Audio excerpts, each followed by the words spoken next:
সম্মানিত দর্শক, আসসালামু আলাইকুম। আশা করছি সবাই ভালো আছেন।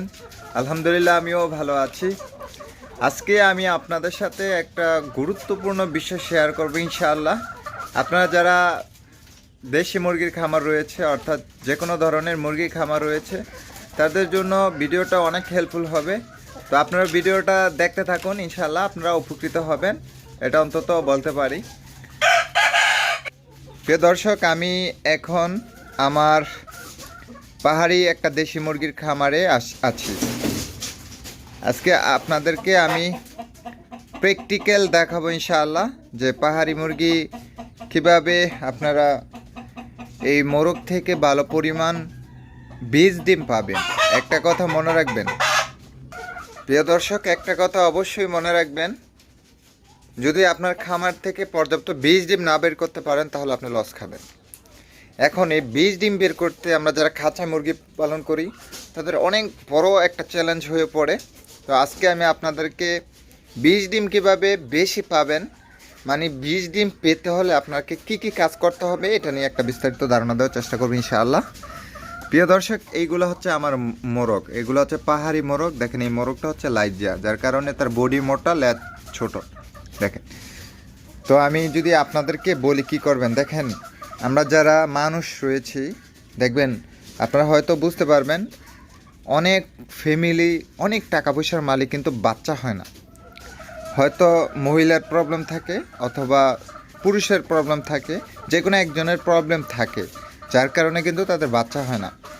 তো প্রতিটা জিনিসের কিন্তু এরকম আছে। দেখবেন অনেক কবুতরে কিন্তু আপনার ডিম পারে ঠিকই, ওইগুলাতে ব্রণ আসে না। তো এগুলো নানান ধরনের সমস্যা। এখন ধরেন আপনার খামারে আপনার 5টা মোরগ আছে, আপনার খামারে 5টা মোরগ আছে। এই 5টা মোরগ থেকে আপনি যখন বীজ নেবেন, যে মুরগিকে বীজ দিবেন, ওই বীজগুলা কি করবেন, ওই ডিমগুলো আপনি একটা কাজ করবেন, ওই ডিমগুলাকে আপনি যে মোরগ থেকে আপনার সিমেন্স নেবেন, ওই মোরগের সাথে ওটার একটা নাম্বার দিয়ে রাখবেন ডিমগুলা। এরকম ধরেন 5টা মোরগ যদি থাকে, আপনার 5টা মোরগকে আপনি এরকমভাবে আপনার সিমেন্স,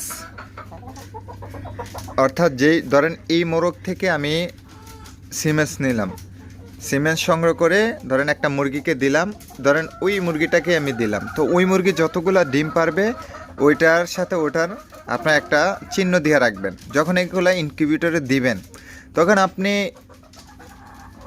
5টা মোরগের যেই সিমেন্স দিয়ে যতগুলো ডিম আসছে, ওই ডিমগুলো আপনি কাউন্ট করে দেখবেন যে কোন মোরগ থেকে কত পার্সেন্ট আপনার সিমেন্স মানে ভ্রূণ হয়েছে। যদি দেখেন কোনো মোরগ থেকে একদম খুবই কম আসছে, তাহলে ওই মোরগকে আপনার চেঞ্জ করে ফেলতে হবে। না হলে কিন্তু কখনই আপনি ওইখান থেকে ভালো আর আউটপুট পাবেন না। আপনার বারবার বলি প্রিয় দর্শক, দীর্ঘ অনেক বছরের অভিজ্ঞতা থেকে বলতেছি, যদি আপনার খামারে আপনি পর্যাপ্ত বীজ ডিম না পান তাহলে আপনি লস খাবেন। আপনি যদি বীজ ডিমের পার্সেন্টেজ বাড়াতে পারেন তাহলেই আপনি খামার লাভ করতে পারবেন, একদম অনায়াসে লাভ করতে পারবেন। তাহলে আজকের ভিডিওটা আপনাদের কাছে শেয়ার করলাম হচ্ছে, যদি খামার থেকে পর্যাপ্ত বীজ ডিম বের করতে পারেন তাহলেই কিন্তু আপনি লাভ করতে পারবেন। দেখেন, এই যে আমার একটা মোরগ, মাশাআল্লাহ, একদম বিগ সাইজের মোরগ। এগুলা আমি কিন্তু আমার বাড়িতে একদম মানুষ খুবই কম আনি। তারা এসে অবাক হয় যে ভাই, আপনার ক্যামেরাতে তো এরকম বড় বড় মোরগ দেখা যাচ্ছে না, কিন্তু বাড়িতে এসে দেখলে অনেক বড় দেখা যায়। দেখেন, এই মোরগটা ক্যামেরাতে হয়তো ঠিক মতো আসে না। মাশাআল্লাহ, এটা জুটি মোরগ, মাল্টি কালারের। দেখেন, মাশাআল্লাহ, বেস্ট একটা মোরগ। এই যে এখানে একটা পাহাড়ি গলাশিলা মোরগ। এই মোরগটা ক্যামেরা দেখা যাচ্ছে হয়তো বা ছোট, কিন্তু মাশাআল্লাহ অনেক বড় সাইজের একটা মোরগ।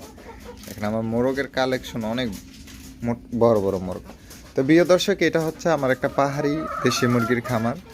দেখেন, মাশাআল্লাহ, এই যে কালার মুরগির, দেখেন এই যে কালার, মাশাআল্লাহ, এই যে কালার মুরগির, দেখেন কত চমৎকার কালার। তো এইগুলা আপনার যখনই এই কাজগুলো যখন আপনি সঠিকভাবে করতে পারবেন, তখনই আপনি এখান থেকে লাভ করতে পারবেন।